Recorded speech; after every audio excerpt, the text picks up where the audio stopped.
everyone. I'm so excited to be talking to all of you today on a topic which is very close to my heart, MDM with AI. I hope you've been having a great run at the Master Data Marathon event so far. All right, so let's start.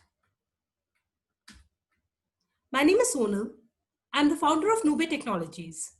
We are a startup based in India, doing a lot of cutting edge, innovative work around MDM.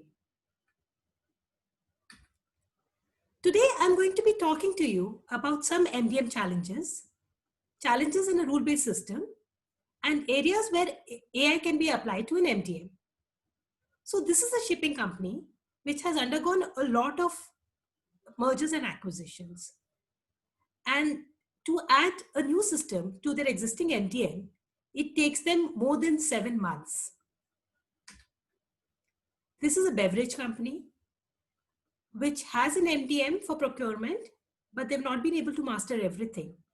So if they have to register a new vendor, it takes them 3 weeks to look up the MDM and look up their unmastered procurement other systems. This is a retail company which has roughly 15 million customer profiles.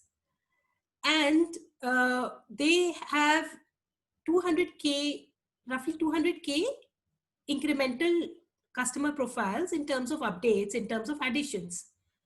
And to master the incremental against the 50 million, it takes them 14 hours daily. This is a life sciences company.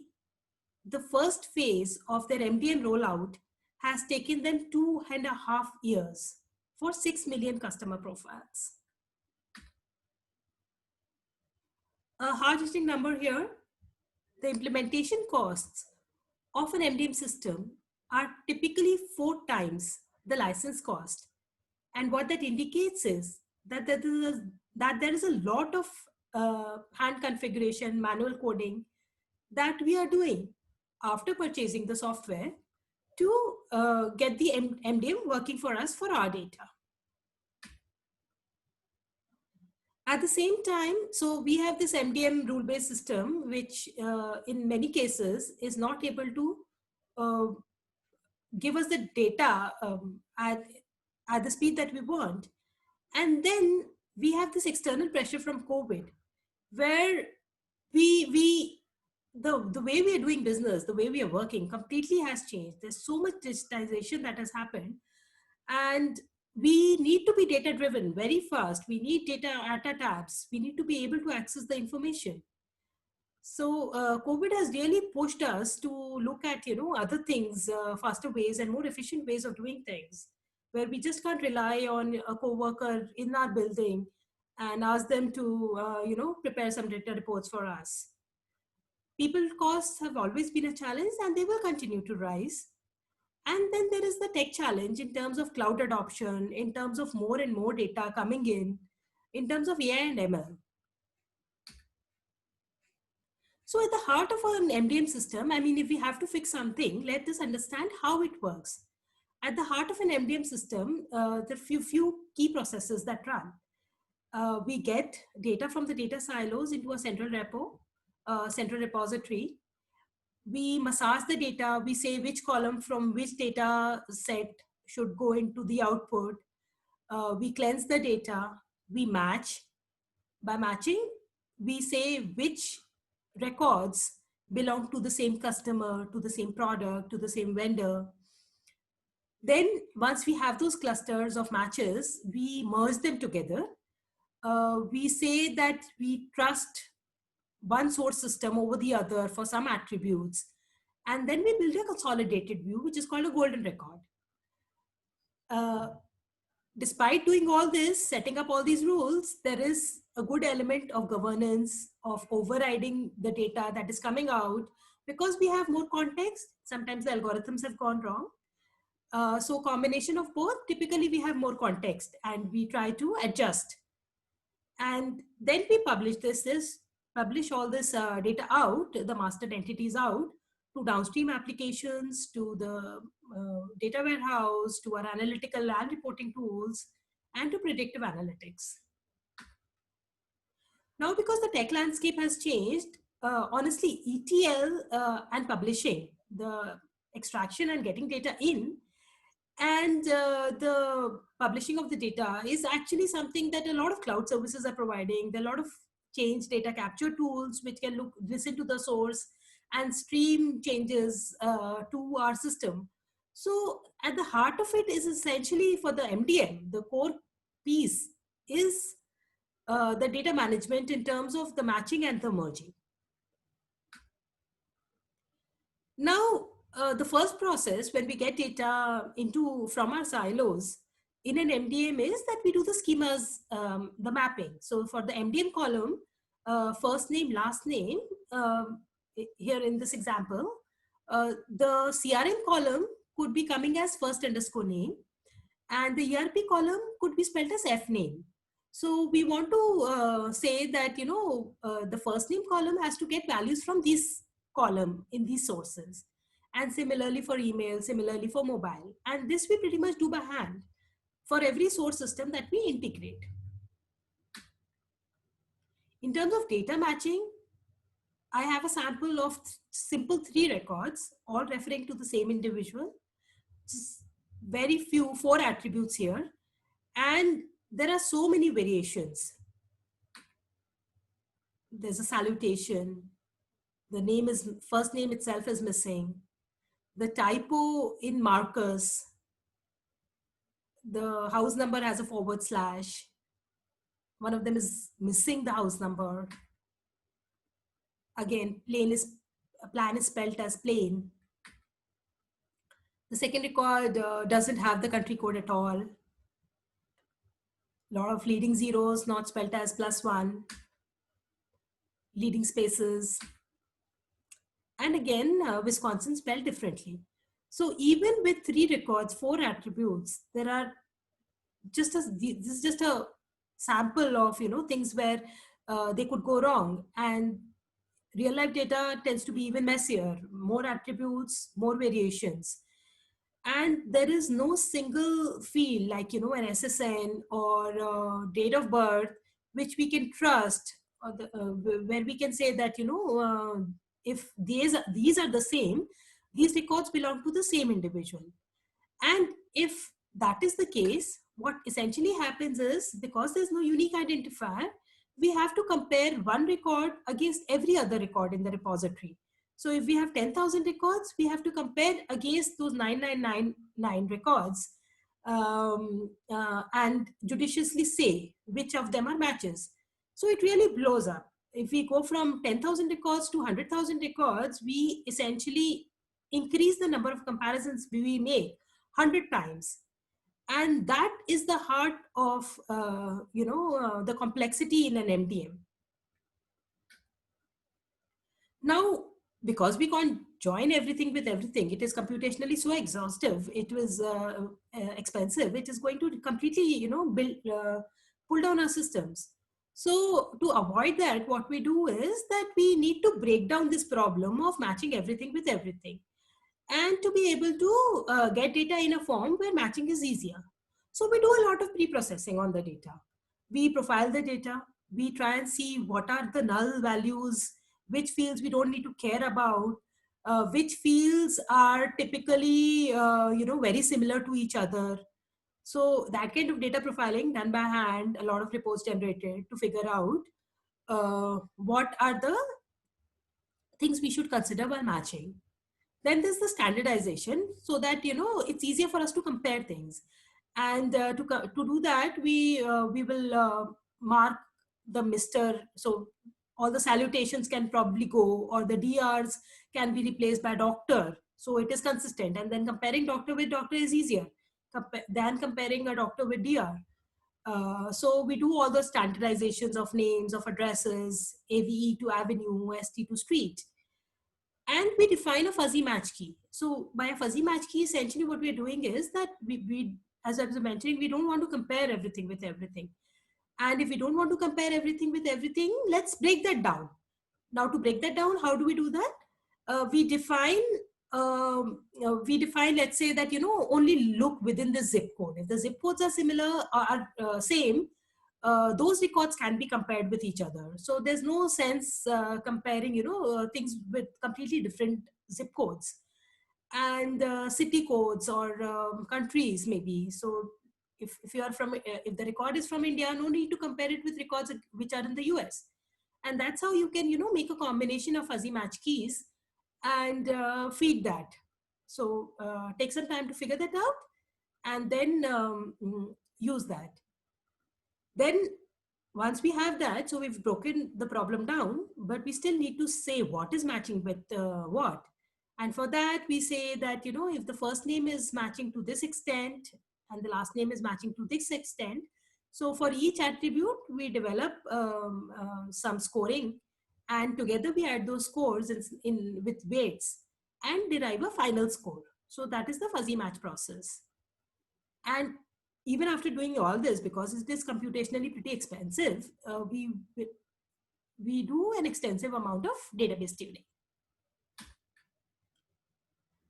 Now, besides just the matching in terms of scale, what we see is the MDM, by the very nature of the variety of data that it is trying to master in terms of products, in terms of locations, in terms of individuals, in terms of organizations, it vendors. So just the sheer variety is a scale problem, and the number of data sources together adds to the problem.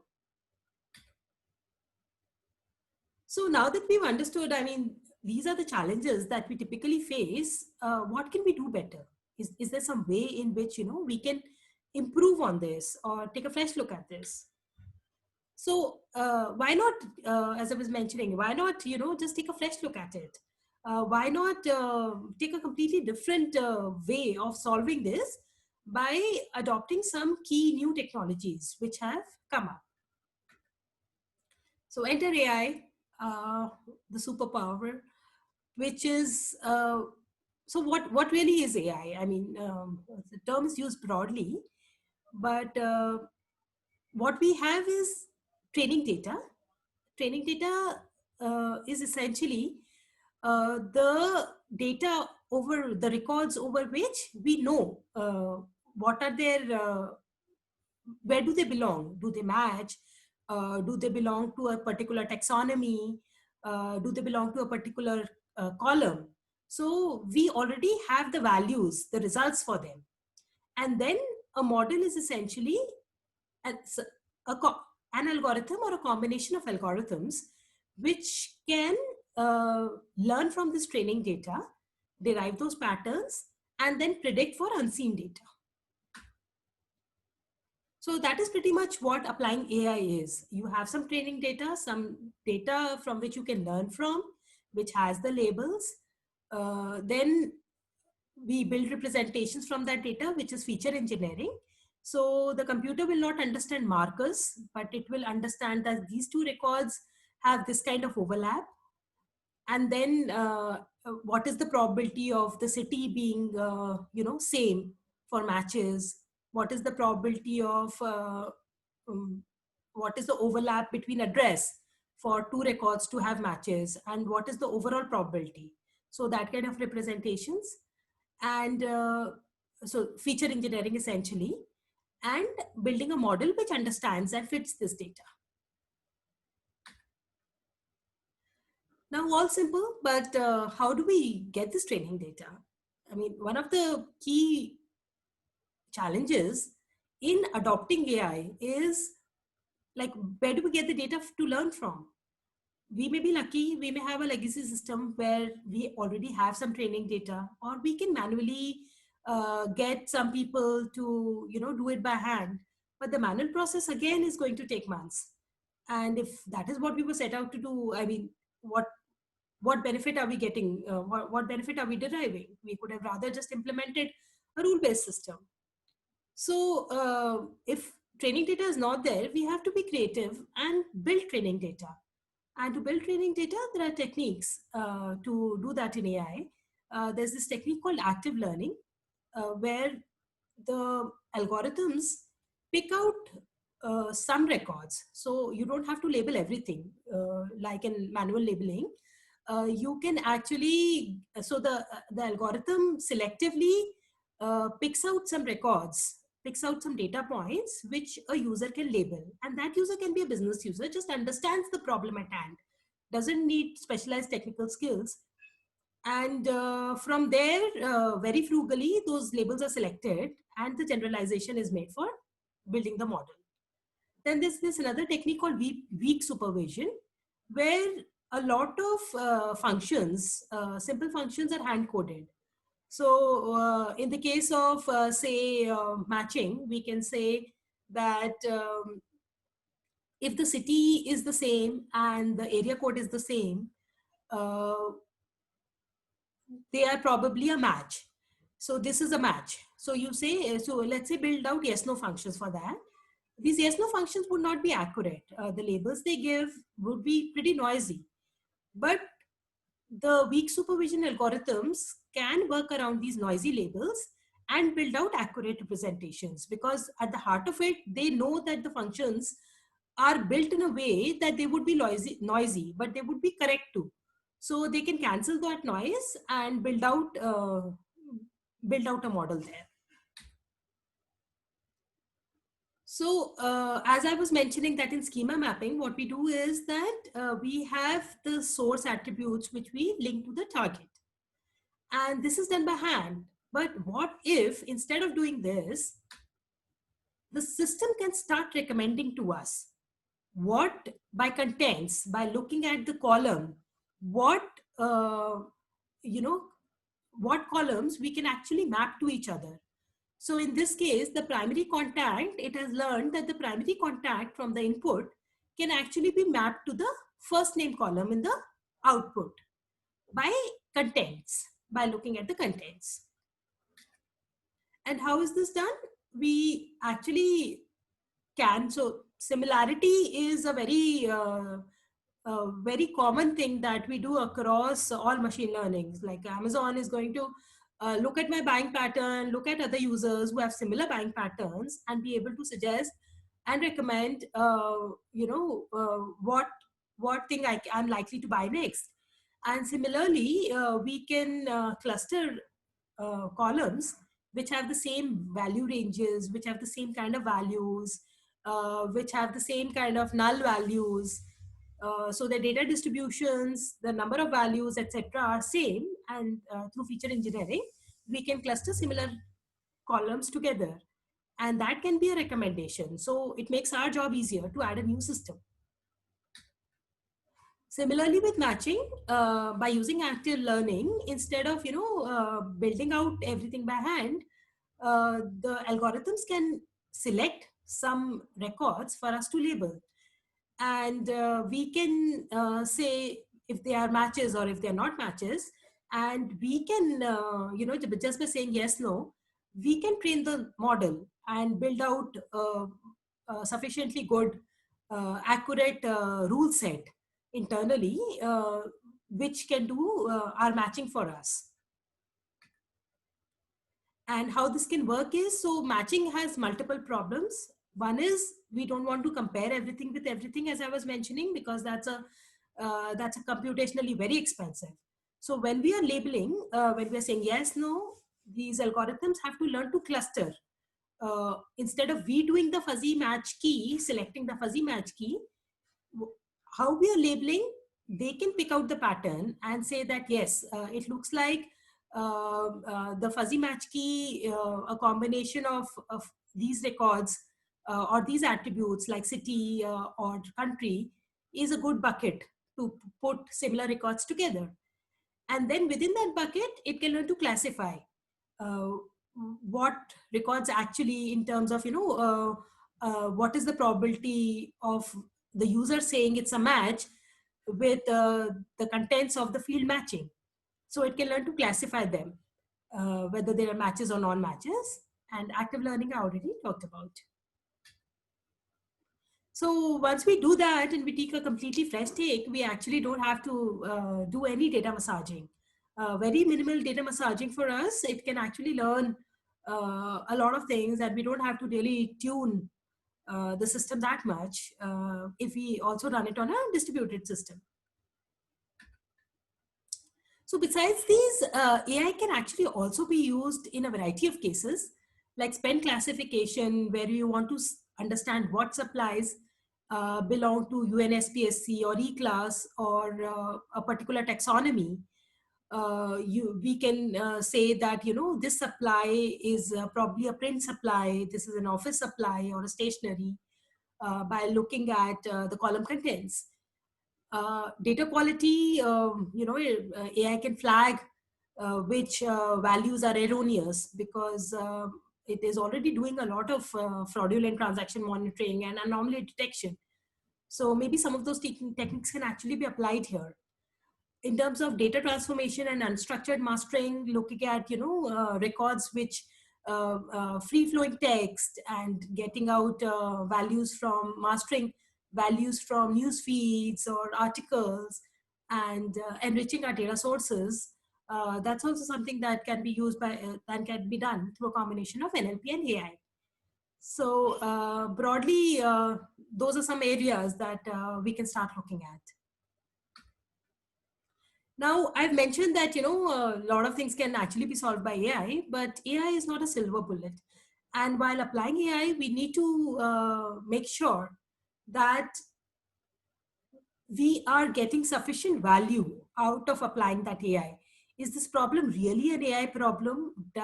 Is there, I mean, is like a rule-based system, if the else condition, much easier to code, much faster to code and maintain, um, instead of doing an AI, applying AI there. Does Is there the data representative enough? So if there is an employee-employer relationship, that information, by just looking at my name or my address, column contents, you actually cannot figure out. So if there is no pattern in the data, that kind of AI model cannot really build. So it has to be a combination of whether the data has patterns, uh, can we build training data easily and quickly for that, and do we also have the expertise and the interest for maintaining this system. So AI is good, AI is powerful, but some things that we need to be careful about. And that brings me to the end of my presentation. Happy to take any questions.